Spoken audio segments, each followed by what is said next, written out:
Okay, welcome everyone to our Wednesday webinar. I'm very excited and very pleased to welcome Roy Childs, who's going to present to us and talk to us about psychometrics and coaching.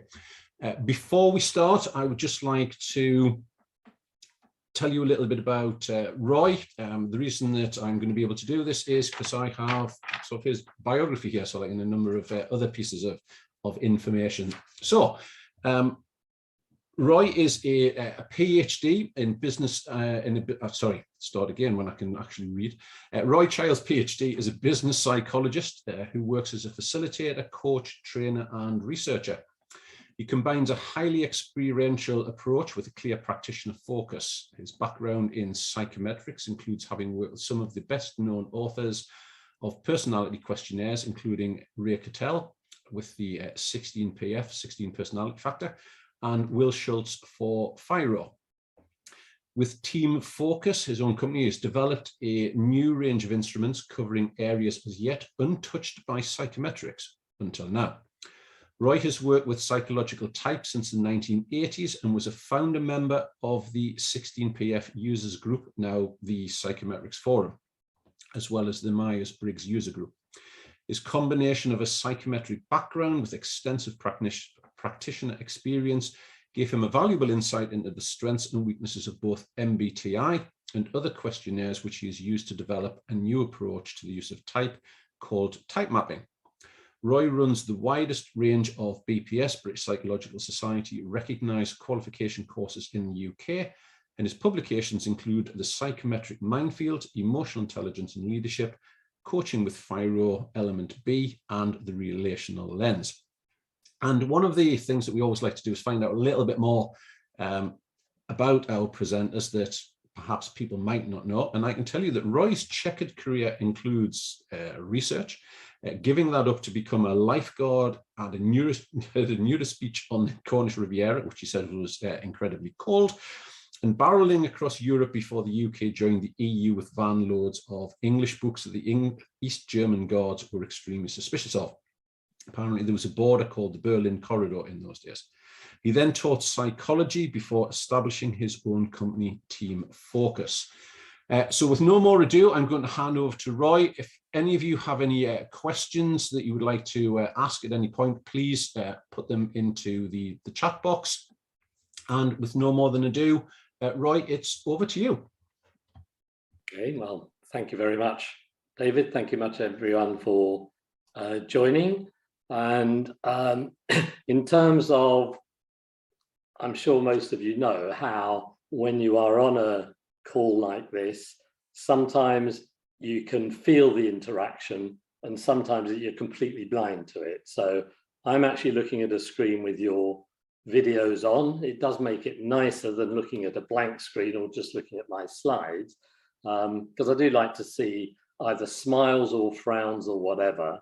But because of the difficulties of interaction, as I say, I mean, any comments in the comments box, and David might sort of stop and highlight so that we can stop for questions, but David could sort of manage that if he feels it's sort of appropriate, rather than making it just sort of me talking to you with questions at the end. I don't mind if we interrupt during that, especially if you react to anything that I say, because I am, I think, a bit of an outlier in the psychometric world, in that I am probably quite critical, of the existing orthodoxy. And that's in spite of the fact that I am a BPS verifier, which means that I verify people who are training and qualifying you to get the BPS certificate. So I know that process. I'm also a consultant editor for the test review process, which means that when people want to get the badge that their test has been properly developed, I get some people to review it, and then I collate those views, and I am responsible for the final publication of what is this test about. And I'm telling you that because I do have one foot in, if you like, the orthodox camp, but at the same time, I am fairly critical of what that orthodox camp either represents or how it is seen, viewed, and used. And I must admit that if I was in the marketplace and being or having psychometrics done unto me, I would feel quite uncomfortable. And that's because I think that there's a fair degree of misunderstanding about what these things really do. And the problem is that psychology, in its attempt to be a science, has adopted some of the trappings of science and has then, with psychometrics, overemphasized the metrics and underemphasized the psycho. I don't mean psycho, I mean the psychological elements of it. And so I feel that in a lot of ways, what we're struggling with is the tail wagging the dog, but the dog is still there, and we should learn to understand it and know it better. So I'll give you some. I wanted first of all to understand a little bit about you, because it's always interesting to know what your audience is coming for. And I recognize that having positioned it as about psychometrics and things that you could learn from it, some of you will come because you are users, you like them, and you think you might learn some more. Some of you come because you are highly cynical, which I must admit has been a position that I have taken in previous times, certainly at university when I was being lectured to by Paul Klein, the first professor of psychometrics in the country, saying, you can't do that, you can't say that. Highly cynical. But that probably most of you are somewhere in the middle. So if I sort of talk about whether you're an advocate or whether you're a cynic or whether you're somewhere in between, if you could, I mean, there is actually a little sort of button in there, isn't there, David, where people could position whether they feel they're at one side or the other. Because I'd just like to know a little bit about, you know, what's the center of gravity of the people in this course, and is it as advocates wanting to learn more, or as Bill is showing us, sort of in the middle there, probably got some cynicism, but thinking there is something in this. So is there any chance of getting a feel for you as the audience as to where you are on that? Yeah, David, there are a number of people coming through on the chat. Explorer, advocate, explorer, advocate, advocate with care, Clive says. And Dawn has said an advocate, but with an element of explorer. So they are the ones that have come through on the chat. Advocate as well. So like from Alison, in the middle, from Melinda, advocate. I would say, so like if I'm going to add myself to that, explorer in the sense that an advocate of some, but a cynic of others. Right. A trepid explorer has come from I position myself in that. It's a little bit of the paradox, really, that I'm an advocate and a cynic. Okay, and I think we can bridge those two things. They can coexist, and that is actually something that we need to think about in many of the things that we do. It's sort of the paradox of personality as well. We're often both ends of the scale, and you know, this whole thing about how we average things often wipes that out. So we need to try and think about that and recognize how we can live two things at the same time. Okay, well, look, thanks for that. I mean, what I would say is that basically those who are interested or use psychometrics have a desire to add value. I mean, I presume everyone is a coach, and the motivation of a coach is to help their client in some way. And how do we do that? Well, let's explore how psychometrics can perhaps change or turbocharge how we do that. You may like to just spend a little bit of time thinking about, I'm mainly an advocate, and I think people like psychometrics because, what would you write for that? What would you write for yourself? Those of you that said you're advocates, why do you use it? What are the things? You could put some of that in the chat for later as well. But also, if you're in that camp, think about the other side. This is an old debating trick, isn't it? Take the opposite position, try and understand what your adversary says. So why don't people like psychometrics? And those of you that are in the middle, you know, maybe you can articulate a little bit, yeah, my hesitations are, my cynicism comes from, and whether it's theoretical, whether it's from practice that you've seen, it's worth just sorting through your own minds on this a little bit. But I'm not going to labor it because we haven't got that long. So write a few things as we go along, but I'll tell you about why I use psychometrics, or I hope by the end of this, you'll know why I do, even if at times you think, well, why would you?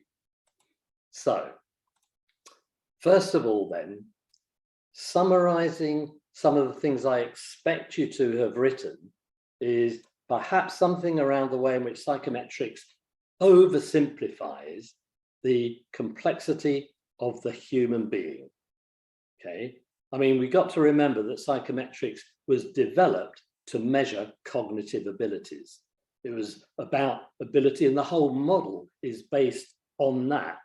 And as it has moved into measuring our heart and our soul, we're using the same framework for measuring something which is quite dramatically different. So that's a theoretical way of saying, is the method and the model fit for purpose given the material that we are dealing with? And in all of that, I've always felt that people are very complex, and psychometrics inevitably, like most things that we do, just have to simplify. I mean, our whole world is a simplification. You know, we are bombarded with so much information. In the end, we take a bit, join some dots, and take a position. But we need to recognize that. And one of the things I often say to people when they're looking at a personality profile is you haven't got a reading of the person. What you've got is like, well, think of people as a book. People are full of, some books are very complex, some books are, you know, nice, linear and straightforward, but they all have chapters in them. And when we get a profile, as an analogy, and I do use analogies a lot, I would say all we are getting is the contents page. Let's remember that. You would not know a book well from the contents page, but it would give you an idea of the territory and whether you want to read it more or not. Okay, so that's an element around the reaction to people are so much more than that. Yes, it is an oversimplification, but sometimes we need to simplify. And I argue that sometimes in the chaos of people's lives, and our lives are all quite messy, that simplification can sometimes be really useful. Point one. Point two that people make about psychometrics is that, well, they're only telling you what you could have asked them anyway. And to be honest, some questionnaires, that's all they do. Some questionnaires just ask you, do you think you're persuasive? And they just ask you that 6 times. And then it comes back and says, do you think you're persuasive? Now that's not very enlightening at all. And yet that is, and there's a whole raft of questionnaires that I would say are relatively superficial and just giving you the obvious. And there's some evidence to say that. So it's like having a stop sign with a signal which is telling you this is a stop sign. We sometimes don't need that, but sometimes it is useful to let people face the obvious. And I think that, you know, we can argue that at times, having had a questionnaire that is very superficial, but just said, tell me about yourself, then you say, I could have told you that, but here it is in a profile, gives you a starting point. And then thirdly, and this is quite a strong one that people have, is that people sometimes feel constrained by the psychometric, you know, and that is because it seems to suggest this is me, okay, and it summarized me, and then there's a whole load of baggage that goes with that, which is One, that it's permanent. People, in fact, tattoo their type on their arm, like this guy did. Okay, now that might not be the spirit in which these things should be done, but it does happen. And so, and this is a very strong theme within psychometrics, which is that we have a model which is looking at people, and the model is saying we only want to look at the things that don't change. Okay, so the whole methodology is if it changes, it's rubbish, so you kick it out. I'll tell you more about that in a minute, but the whole model is about stability. And as coaches, we are dealing with dynamic individuals. And I think that that is one of the reasons why a vast body of coaches are not, not involved in psychometrics. And that's true of counselors as well, and clinicians. They see it as far too rigid. And behind all of that limiting belief is the unfortunate link to DNA. Now, you may know by now that if I tell you that this profile has been supported by some neuroscience and it triggers your amygdala and your hypothalamus is doing that, and look, it adds so much credibility. And I see now that neuroscience is being used to just sell stuff. Oh, it's committed, it's linked to the amygdala. I invite people to be highly skeptical of that, because neuroscience, hugely interesting, hugely complex, but the links and the inferences that are being made are way beyond the evidence. Extroverts have more of their frontal lobe being stimulated than introverts. Really? Where's the chicken and the egg in that? Is it that as I choose extroversion, that's what's happening? But which one causes which? We do not know. And most of that evidence is correlational. And correlational data is hugely simple to extract and hugely difficult to prove or to show the connection. You all have heard it before. Correlation is not causation, and yet causation is inferred. Oh, look, that's glowing, that's making you like that, therefore. So that's some of thy cynical beliefs.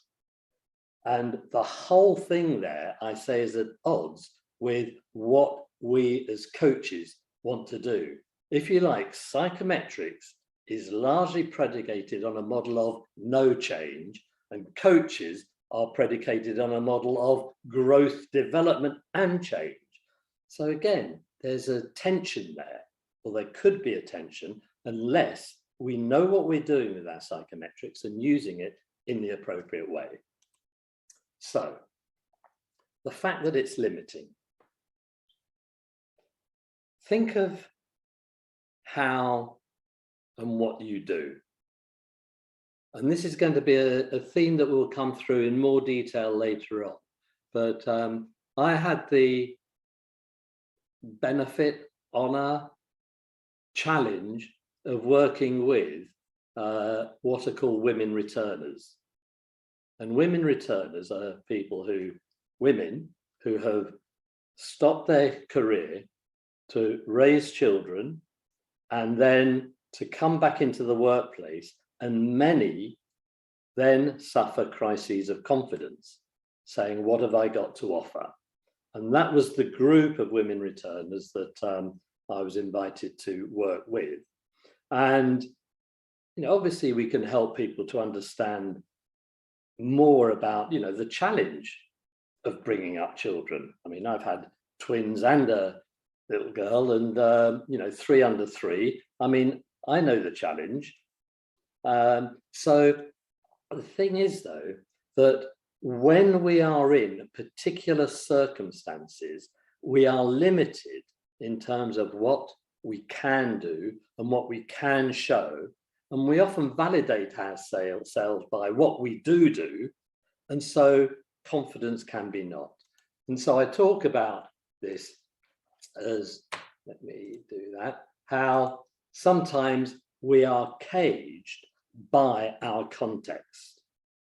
context is a hugely important element in what we do, our behavior. And later on, I'm going to talk to separating the concept of behavior from personality, which has been very, very poorly addressed in many of the psychometrics that you may be using. But we are caged, and all of us, in fact, are limited in our knowledge of ourselves. I mean, many people, I ask them, they do emotional intelligence questionnaires and they think they're very self-aware. But I ask you, I've done work with the UNHCR about people who go and help people in the refugee camps and what they see and the horrors and the attacks and the illnesses. And I think to myself, how would I react if there was an earthquake and I was actually in a refugee camp? I don't know how brave I'd be. I don't know how kind I'd be. I don't know how selfish I'd be. I have a narrative about myself now, but have I really been challenged? And I'd suggest that all of us have got challenges that would stretch us. And so all of us are, to a great degree, within a cage of our existing experience. And as long as that cage doesn't change, okay, nothing needs to change. We don't need to change the narrative. But just think a bit more about the challenges that you could face if you're in Ukraine or wherever.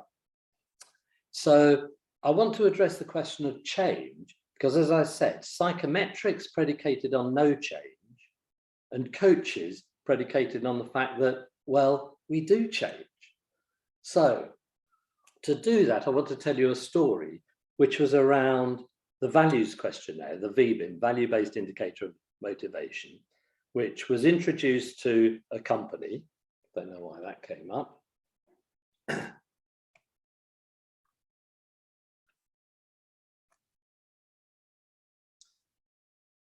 Let me tell you before I introduce you to that, which was someone who came and did our questionnaire, the VBIM, and liked it. And a year later, she invited me in to do a session with a whole group of qualified psychometrics people. It was the HR team. They were all qualified in what was the old vernacular was level A, level B. And they all did the VBIM, and they were looking at their reports and we were discussing, etc., etc. And she said, this is so different from when I did it a year ago. And her boss, level B trained, said, well, why are we looking at this? Why should we be exploring? If it's changed, then it's not a very good questionnaire. This is based on the fact that, you know, reliability is restricted to a rather narrow concept of stability. Stability over time or consistency within things like that. It's not actually the real question. Reliability should be about accuracy. And yet we are only sold stability or consistency.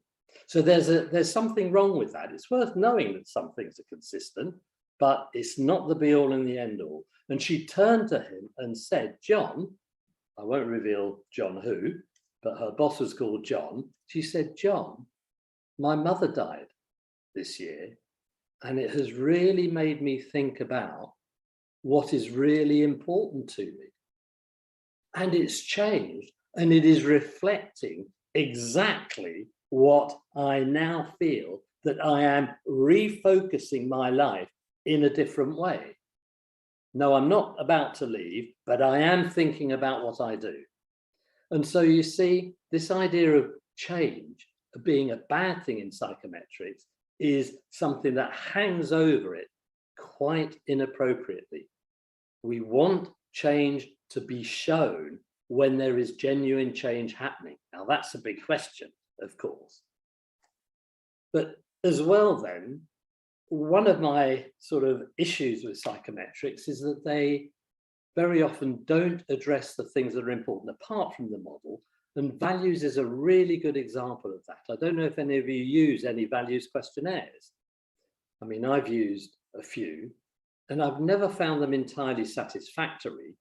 And the reason for that is, first of all, the coverage.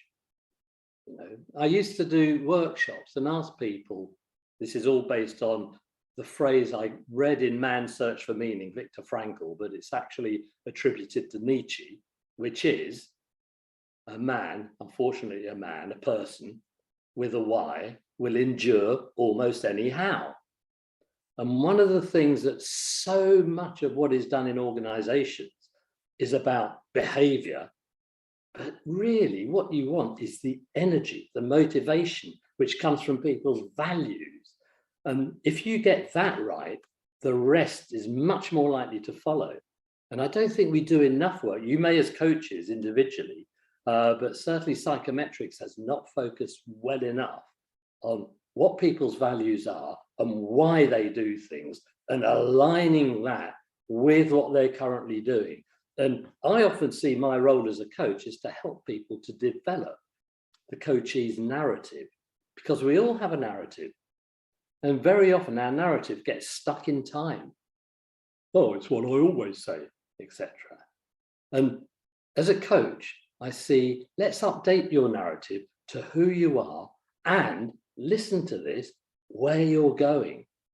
You see, so much of psychology looks at where I've come from. Oh, it's because. Knowing where you're going, and this is a fundamental difference between two of the great names in psychology. Sigmund Freud was a backward looking where I came from. Carl Jung was very much a how do I become the person that I can be? Individuation, he called it, which actually then cast people's misunderstanding around type in a, well, you know, because it gets interpreted, well, it's because of my DNA and I'm therefore here, and that can't change. Jung was so opposed to that, that his typology is grossly misrepresented in the way in which it's used. More about that later. But I said about content and the values questionnaires. When I was doing the values workshops, I would see people who would be sort of saying, what's important to you? Family. What does that mean? So many people see that. But when you explore that more deeply, you find that for some, it's about inclusion, it's about belonging, it's about being recognized and having a history. But for others, it is simply, well, not simply, but it is about the fact that I feel connected with others, that I am part of a larger community that interacts. Or for some, the family is because now I have people that I can do things with or collaborate with. My wife often says to me, Roy, life is a two-person job, you know, because she's always asking me to help her to live this, do that, etc. So collaboration, I mean, family is such a blanket for important things. And so what we've done with VBIM is bring it into the 21st century, because I found that when people talk values, their values did not fit what the values questionnaires that I knew of and studied actually covered. And very quickly, I'll just give you the VBIM sort of model, which divides it into 4 boxes. Values which are about me and me now, and me and what I'm going to become. Okay, so what I want for myself and what I want to become, but also then things that are about others and what I want from others and with others, and then what I want for society. And these 4 boxes are like a sort of, I won't call it a maturity journey. Some people overlay that. But what I found in the UN, who used the VBIM a lot, was that they weren't all in box 4 down what I want the community. I thought they'd be very values driven and I'm doing it to save the world. Some of them were, and the problem for them is they didn't have enough value about what they needed now. Many of them were burnt out because they were focusing on other out there, abstract, as opposed to not looking after themselves. So this model here with all of these just basically gives you a structure for a lot of things which define values which people generally cannot articulate. You ask people, what are your values? What drive you? they struggle to do that. And they'll come out with motherhood and apple pie, integrity, honesty. People will say things. Really? What I have found is useful, it takes a long time to do that as a coach, and they often still cannot articulate it. Give them a questionnaire, give them a model, they can react to it, and that stimulates a crystallization of what is really important for you. And I did, in billing this, say I wanted to introduce you to some new things in psychometrics, and that is how, just with self-report, you can actually challenge what a person has said. So what you get in the VBIM, you actually get 3 different ways of viewing the way you have answered.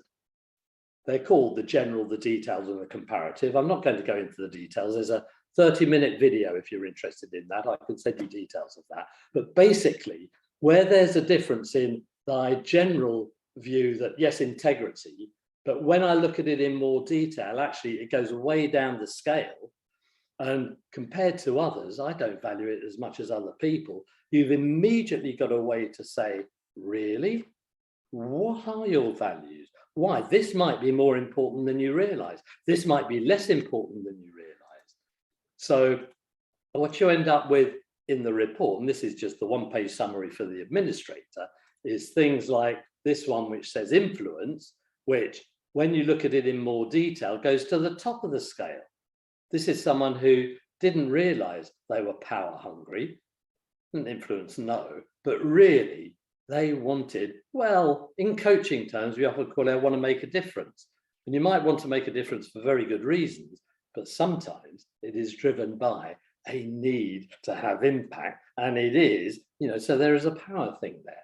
So again, this is complex. You can view the video if you want to understand that more, but this is novel. You do not get that in any other of the questionnaires, where your answers then say, do you realize what you're saying here and how it's not lining up? And you use that to stimulate discussion so that people can really challenge themselves.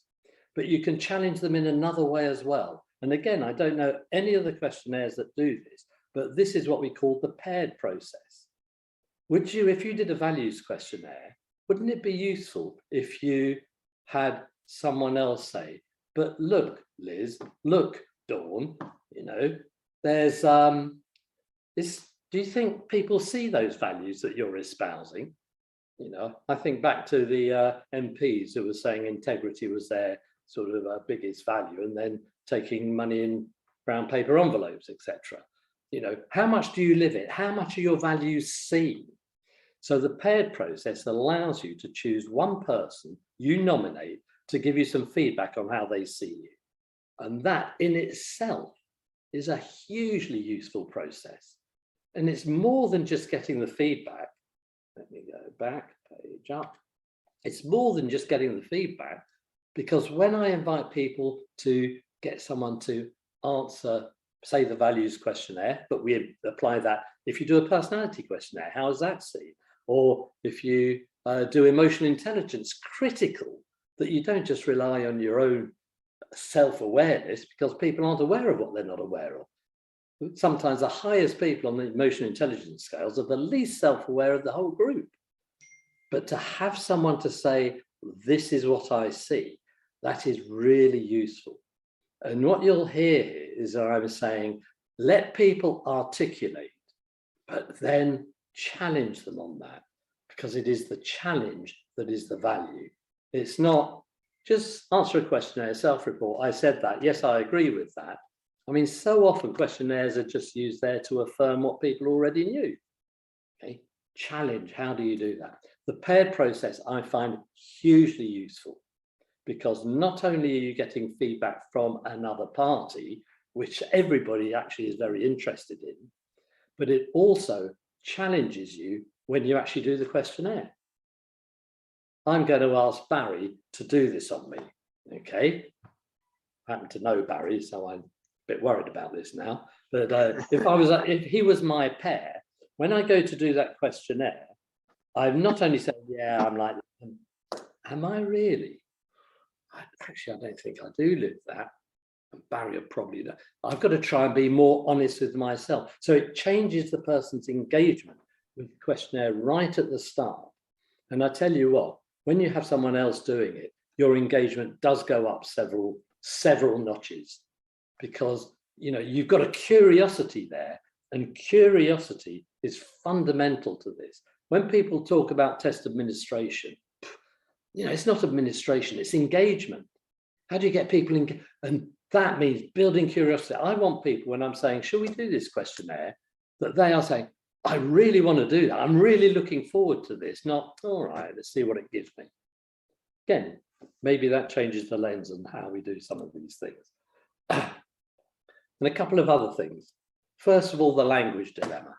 There's an enormous problem that we have with questionnaires. I like change, what does that mean?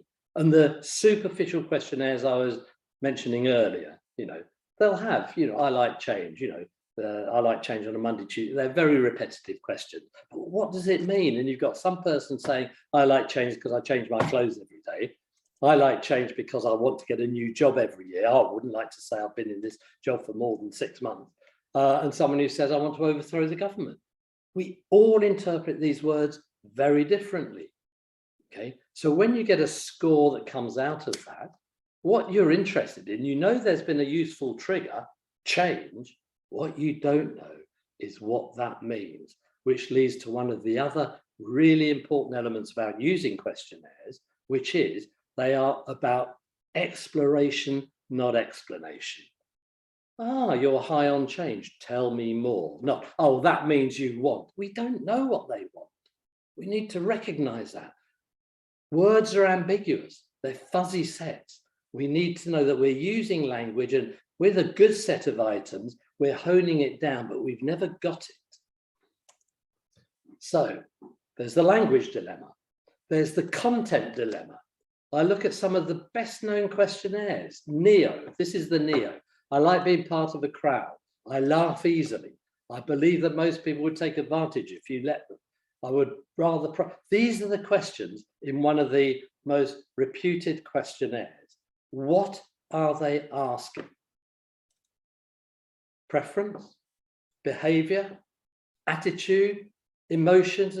When I look in the manuals of these questionnaires, I say, where's the rationale that says what is the domain and how do I assess it? Because they're driven by the psychometric model that says, bung all these things in. If they correlate closely enough together, we've got internal consistency. That's reliable. That's good. That's not good enough. Okay. It's only one indication. When you've got the content right, you do that. And if I look at these, the first one is about preference, the second one about behavior, third one about, there's such a mix of different things that, so what am I saying? Be more critical of the things that you're using. Because it's been factor analyzed so many times, and there's all this stuff in the manual which you don't understand. Even if you've been trained, people often don't understand that. I review some of these tests and I say they've got all the things that will give them the tick boxes, but it still doesn't add up to a good questionnaire. So, third important thing is we are not just what we do.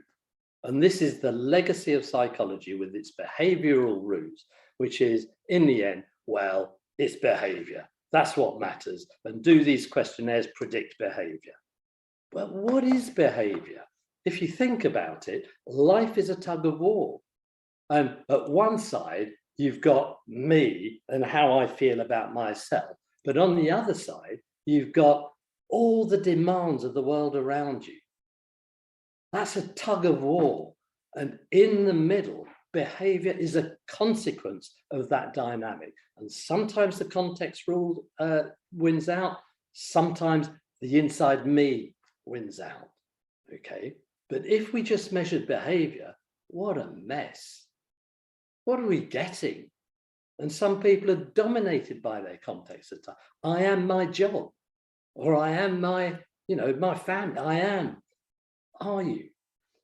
This needs to be cleaned up. I'll tell you more about that in a minute. But let's be clear then that what we need to recognize is that we all play roles. The godfather was a very caring man. You may not realize that when he was shooting everyone, but in the family, if you remember Marlon Brando talking to his son, do you spend time with your family? A man who does not is not a man, etc. That was his caring side, for goodness sake. I mean, he's got a great problem answering these questionnaires, which say on average, what are you? They're these different things.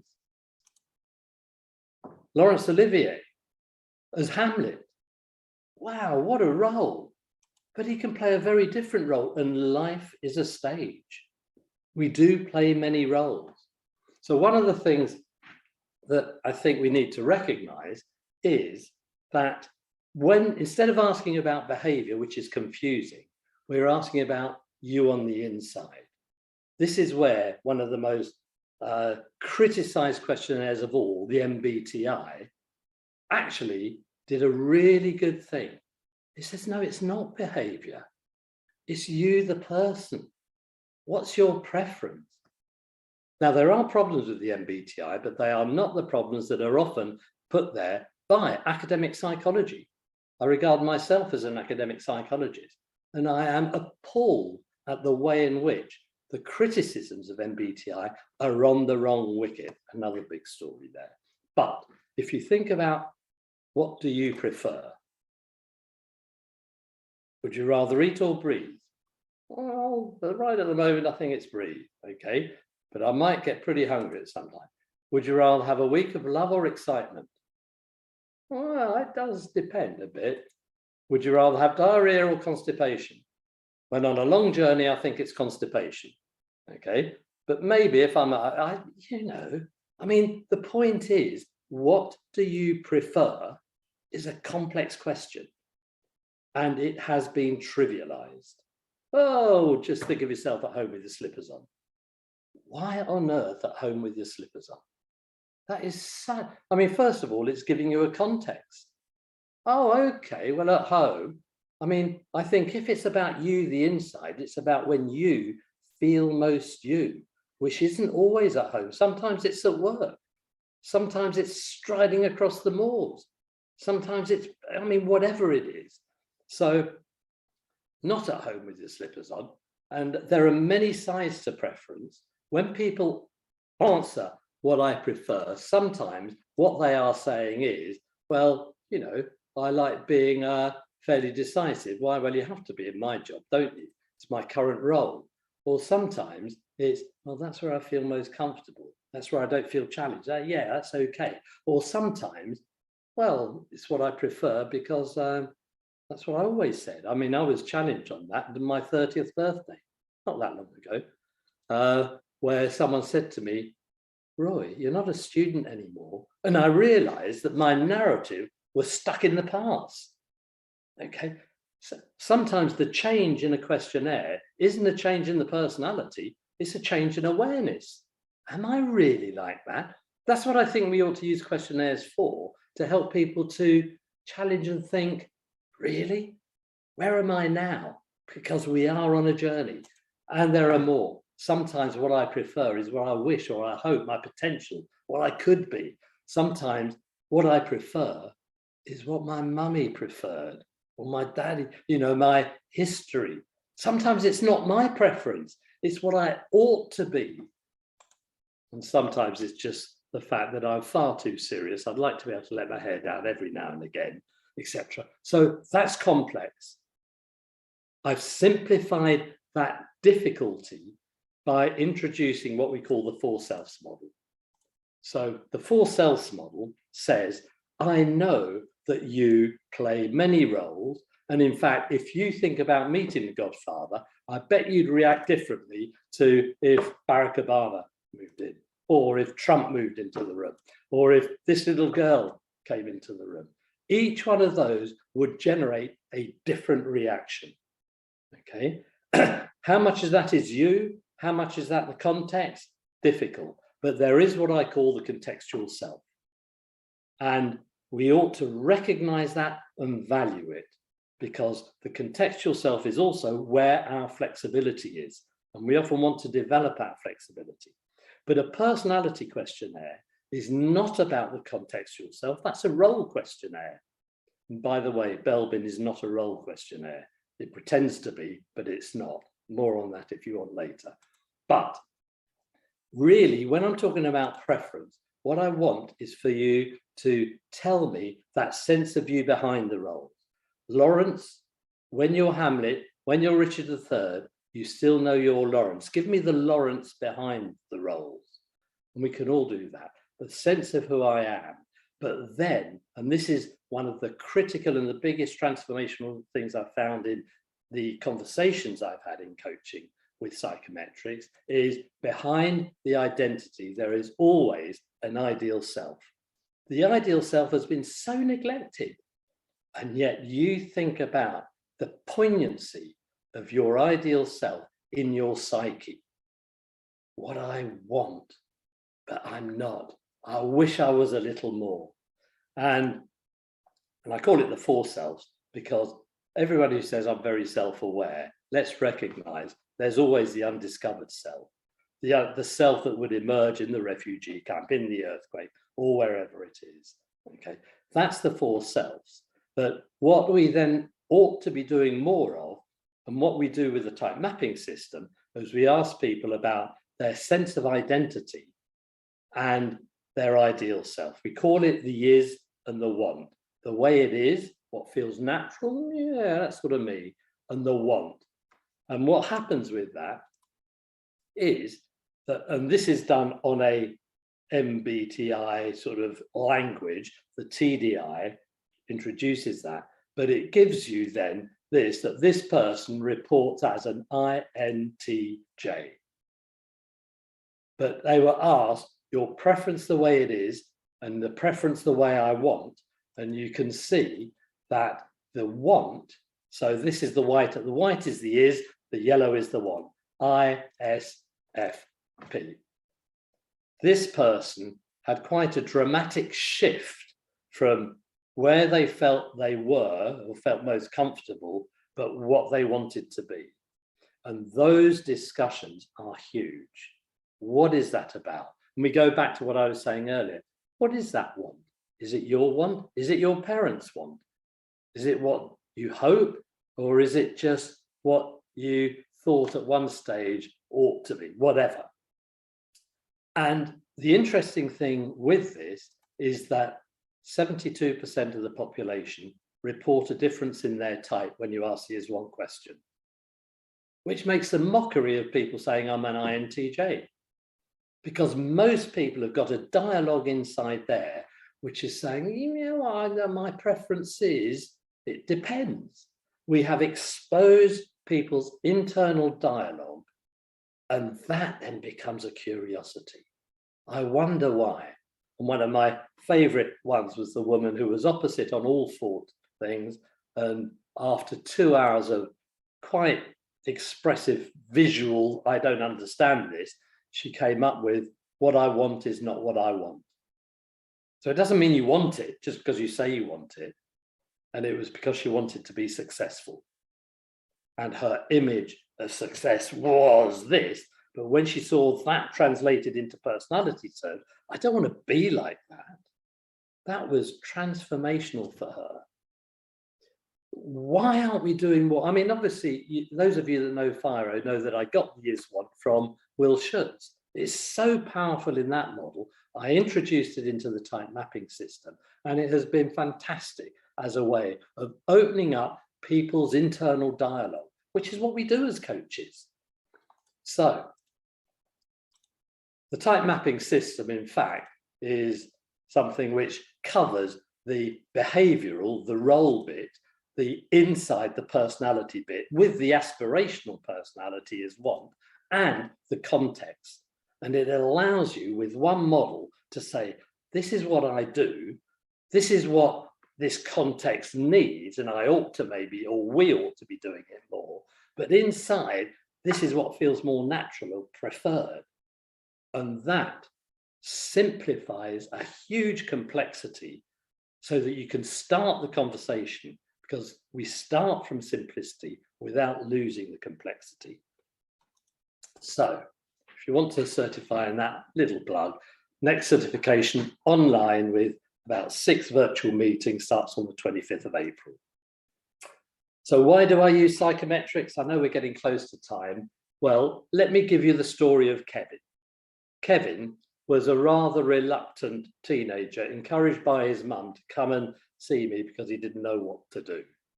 And so basically, using psychometrics in coaching gave him various things. And what I noticed with all of them and is useful is the ACDC model.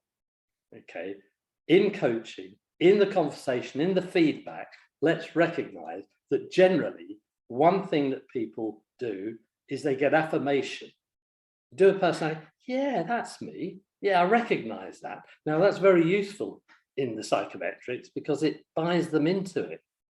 But if that's all you do, which is unfortunately what a lot do, they go, well, is that a good session? Yes. Why? Because they agreed with it. How useful is that? Affirmation is a part of it. But what I found, and Kevin was a really good example, he was going, oh, I can see that, etc. He wasn't very communicative, but then he said, that's a good way of putting it. I hadn't thought of it like that. It wasn't a discovery. It was, yeah, I like the word. Yeah, I've got helping him to articulate himself. This is me. That is really useful. But then you get, oh, that's interesting. I hadn't thought of that. They're going into discovery. Maybe I am a bit more X than Y than I thought. I have to think about that, maybe, etc. And then you get the reaction which says, that's nothing like me. No. That is where the challenge is. When people react against it, I mean, most people, very often, I've watched a lot of people giving psychometric feedback, is, oh, well, it can get it wrong, don't worry about that, it's all right, and they just deal with the other stuff. Well, look, let's just remember that basically what we've got is, I mean, the gold dust is the reaction to the questionnaire, especially the ones where they say, that's not me, okay? So isn't that interesting? The questionnaire could be rubbish, but there's an alternative here, that it's picking up on something that is just below consciousness. I mean, let's just explore that a little bit. What would it say about you? What does it mean if you were that? Is there any part of your life where it might be? I mean, a number of times that people say, well, it may have been when I was younger, but not anymore. Well, why does it come out now? The stories we tell ourselves. So I know I need to go to close. So affirmation, articulation, or communication discovery challenge, remembering that people are dynamic. And when I introduce psychometrics into a group, it goes from being a conversation between 2 people. It's like bringing a third party into the room. Well, let's see what the questionnaire says. Oh, I'm not sure about that. And sometimes if you use the paired process, it's bringing a 4th person into the room as well. So it gets us away from the me, you element, which is a useful thing in coaching, but it needs to go outside of our context. And that's part of the help in doing that. So handling disagreement, 3 useful rules. Use a good questionnaire. There are a lot of things which are like tea leaves, and tea leaves can actually challenge people too, but but you need to know it well, and you need to be prepared to let go, because sometimes the questionnaires are a bit offbeat for some people, and some people with unusual brains don't necessarily fit into the way things are done. Okay. So there's that. The gold dust is in exploration, not explanation, and I'm going to stop there because I think I need time for a few questions. Yeah, I think best to do that, David, because I'm aware of time and somehow it took longer than I thought. Yeah, right. That was, I mean, for me, that was sort of that was really, really interesting. Could I invite you to stop screen sharing, and then we can get everybody's video up. And if anybody has any questions for Roy, if you want to wave surreptitiously, or if you want me to ask, then by all means pop it in the chat. That'll be very welcome.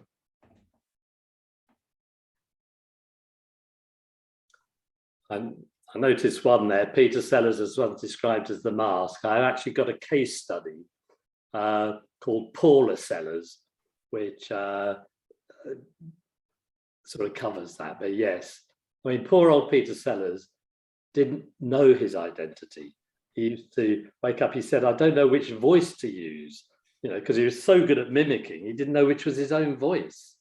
And he was a severely depressed man for much of his life. Has anyone got a question that they'd like to? It's more a plug from me, Roy, for you. I've been using the values questionnaire, your VBIN, and this morning I gave some feedback on career inventory, and there's been some amazing actual feedback on that, and how pleased people have been for the feedback that they've had. And also being able to challenge, like I said, being able to see the outliers in the person in the questionnaires and being able to challenge.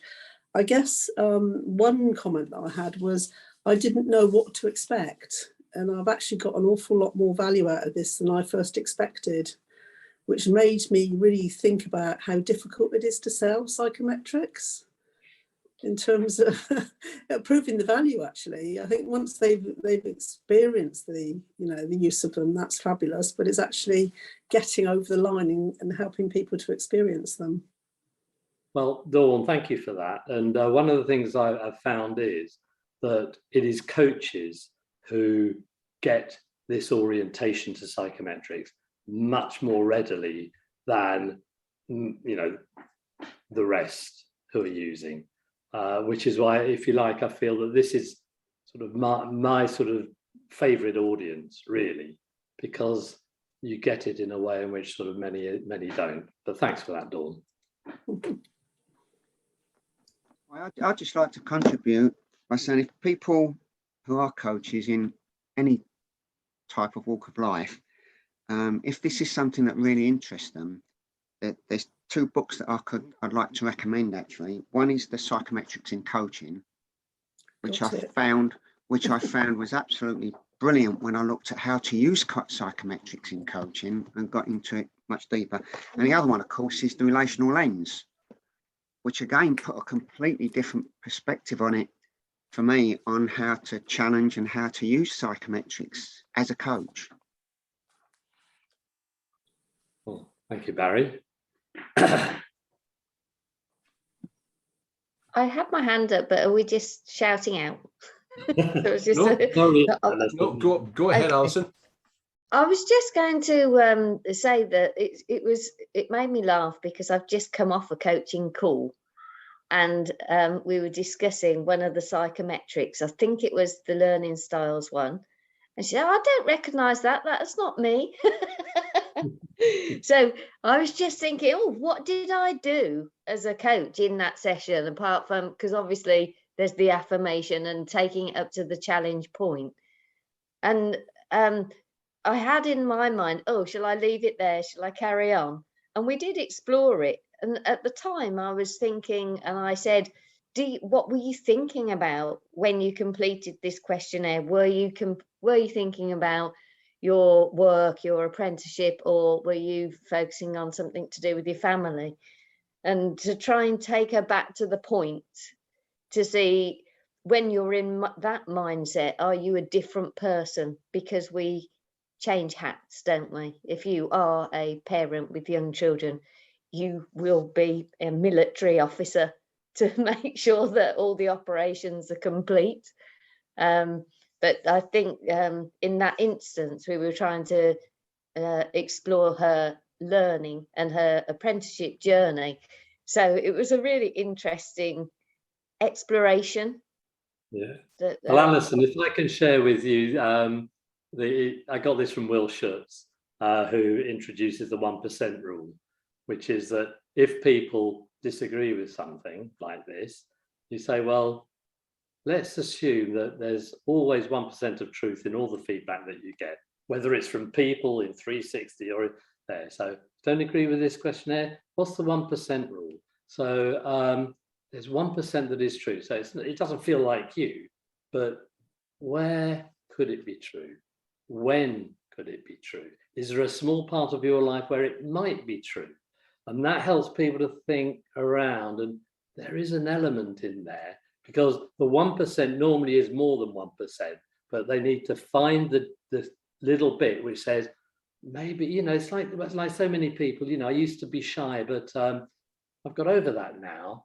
And then, you know, it comes out and they still appear to be shy or not as confident as they thought. And it's still there. What they're doing is they're managing their shyness or their confidence. They're only putting themselves into circumstances where they don't feel too challenged, etc. So, yeah, so the 1% rule I find quite a useful one to help people. That's handy to know. I mean, you also hear HR people talk about behaviours, and very complicated, or inference and things like that in behaviours, what one person's perception is of another and how it's received. And where I find that it's most interesting is when you come to people who are neurodiverse. They often, if you're on the Asperger's end, will be, or autistic spectrum, they'll be the most resistant to seeing some of the things that come out in psychometrics. So I don't know how you work or factor that into when you develop these questionnaires.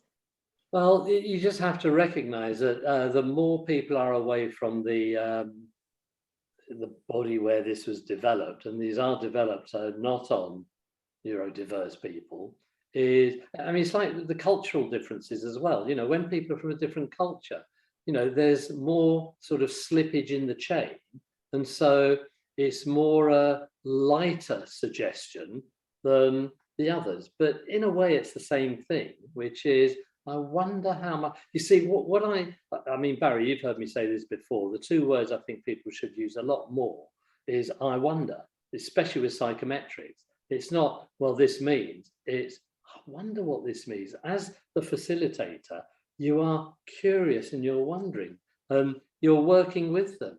So you don't agree with that. Well, I wonder what it could mean then. Maybe let's explore that. And that's just a bigger challenge with the neurodiverse or the culturally different. And what I've found with people from different cultures is very often, you know, they're hesitant about it because it's, you know, developed in the UK or America or whatever. But when it comes to it, it does trigger something really useful, and they actually value having done it, because it's not way off people's limit. If it was, you know, they wouldn't be able to answer it anyway. But you're just much more, especially the normative ones, you know, compared to others. Well, maybe in my culture it's different. I remember seeing the results for the 16 PF with Hindi women, showed them to be the most tough-minded people on this planet. But it's because the ways in which you express tough and tender-mindedness was rather American culture, you know, visiting the ballet, etc., which they didn't do a lot of. So, you know, it just didn't work for them particularly well. And we've got to recognize that as people get more and more away from, you know, the mainstream of where it was developed, it's not that it's not usable, because actually the models are often very useful anyway. They're useful, you know, just the profile is useful. I sometimes use just blank profiles without doing the questionnaire. You know, I haven't got time for that, but just have a look. Oh, isn't that interesting? You're helping people to articulate and to structure what normally is quite a whole load of things that are in our heads. And then we just, whoops, pluck a few things out, as opposed to grouping them and saying, oh, there's a center of gravity here, I wonder. I got into that today, actually, Roy, with the career interest inventory, where my client actually wasn't interested in a particular area, or she thought she wasn't interested. But by challenging around that, she realised that it was an unexpressed interest earlier in her life. And that if she were to change culture, that whole area would be, to change her career, that whole area would be in that area. So that was really interesting, and I've had that happen twice actually, where people actually report a less interest, but actually it's because it can be an on work through interest, where they've forgotten that they were interested in it. See, one of the things I find that we get with psychometrics is not necessarily that we uncover things that we might not, that we wouldn't have done anyway if we had long enough, but we do it quicker. You see, Yes, we that's right. get to the core of things quicker. So I often say, think of it as a time dividend rather than anything else that you get. You get to the important stuff on the outside lane rather than the inside lane.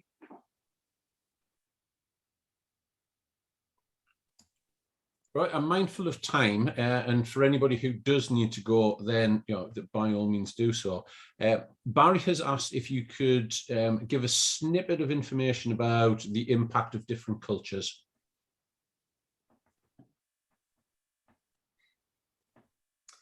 I've been surprised at how much the models can be used, as long as you are using them in the way which I'm saying, which is for exploration, not explanation. So I think, there's a justifiable reaction against these things. But if you look at, the VBIM, we've got a lot of cross-cultural data in there, Barry.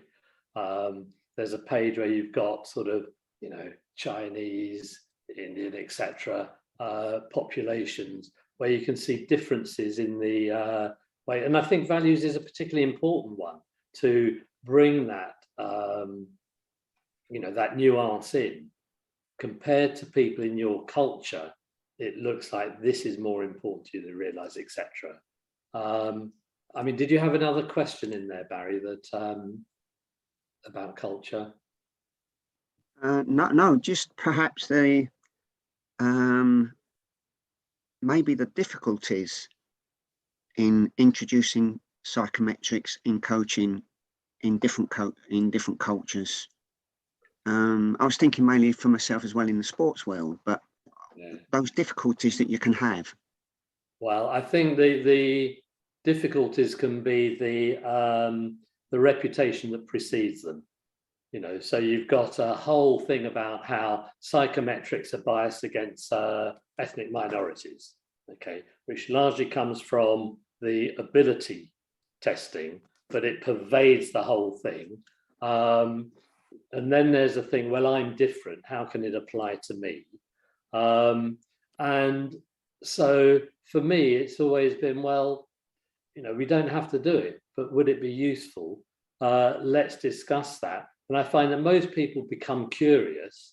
And when they become curious and they know that we're not using it to label, we're not using it to measure, we're using it to explore and to find if there's a center of gravity that actually helps them to understand what they're saying. It's the language that we use around it.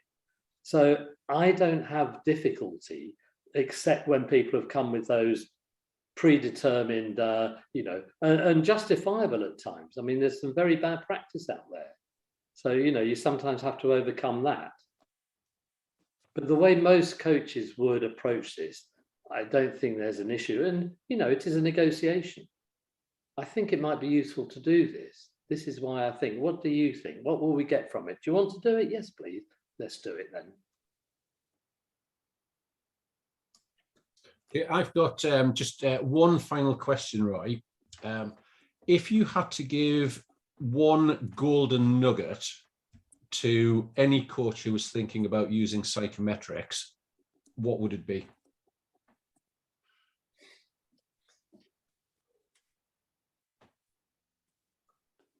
It's more than just psychometrics.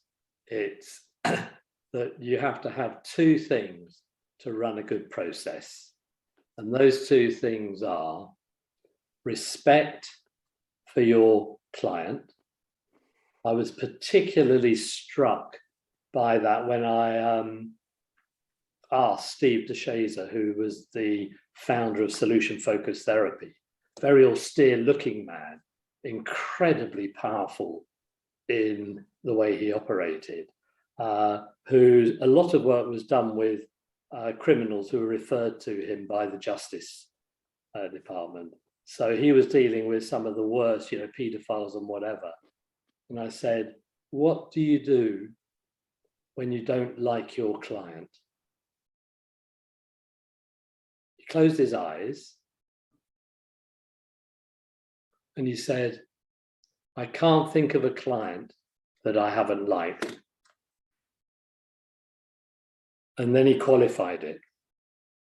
He said, because, and the whole approach of solution-focused therapy is, you find that part of them that is positive and you grow that rather than focus on all that negative and, you know, just bring that to the fore.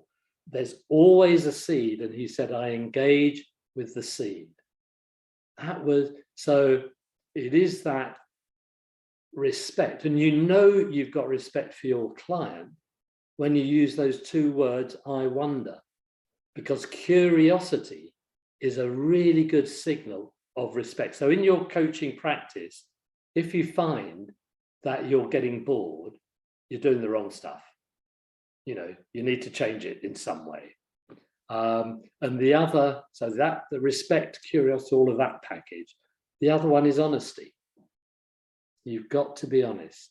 I have seen people with psychometrics, you know, when we do the training and they get a volunteer that they've got to give feedback to, and they've got particularly high anxiety. They go, oh, you've given me the short straw, haven't you? Well, you know, is it harder? The thing is, people sometimes want to avoid some of the information in there. You mustn't do that.